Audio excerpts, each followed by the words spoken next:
Why isn't a koala bear considered a bear? It doesn't have the qualifications. Hi there, welcome to your recap for episode 27, The Tales of Tarrow, Volume 2. As a reminder, each player had a special one-on-one session with Tyler to explore Tarrow on their own. The Tales of Tarrow happened simultaneously, so episode 27 will show you what Philip and Liam got up to. Let's find out.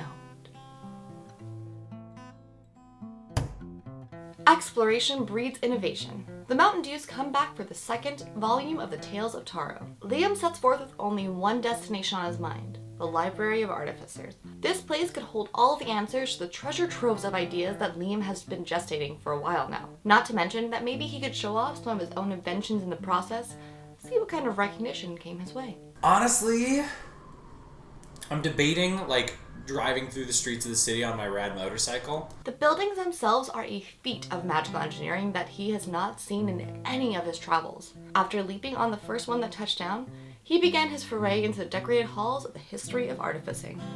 A collection of journals and old fabrication notes from artificers of the past, the knowledge contained held interest to Liam, but after a quick discussion with the librarian, he found that he would have better luck elsewhere. He did, however, learn more about the Warforged, how their souls seemingly came out of nowhere, their bodies originally constructed by past inventors. The mysteries are still being researched, mostly by the Warforged themselves.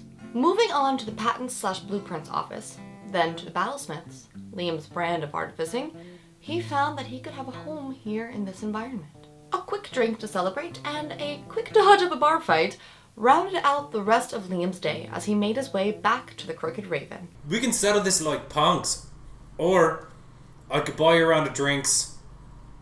We could see who finishes them quickest. Tell who's the manliest. We can have a good laugh about all this.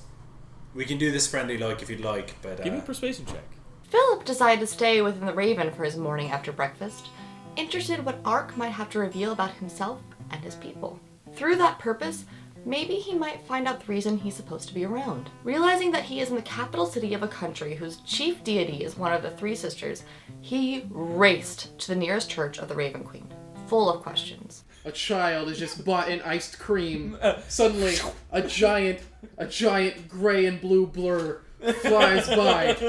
The ice cream falls out of the hand to the ground. But then, a gloved hand reaches out and catches the iced cream, hands it back to the child. Now you behave, and runs off. Kid's like, fucking gross. He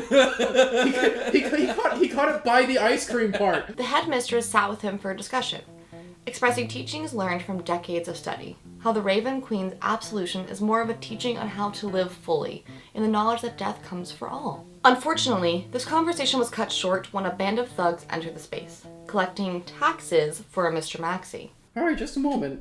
And, kind of reach into the satchel. He kind of chuckles behind him.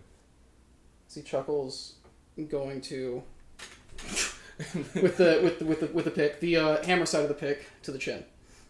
Make an attack. The mistress thanked him, but warned that it may do no good. Accepting this, Philip left for the Crooked Raven, eager to see what his friends had drummed up out in the city. And now you're all caught up. Tune in to our next episode to see what sort of antics Clickwhistle got into, and how the group recollected in the end. Was there more trouble brewing in the city? Who is Mr. Maxey? Can the Dews ever enter a place and not cause trouble on the first day? Another mystery for another episode to figure out on The Natural Ones.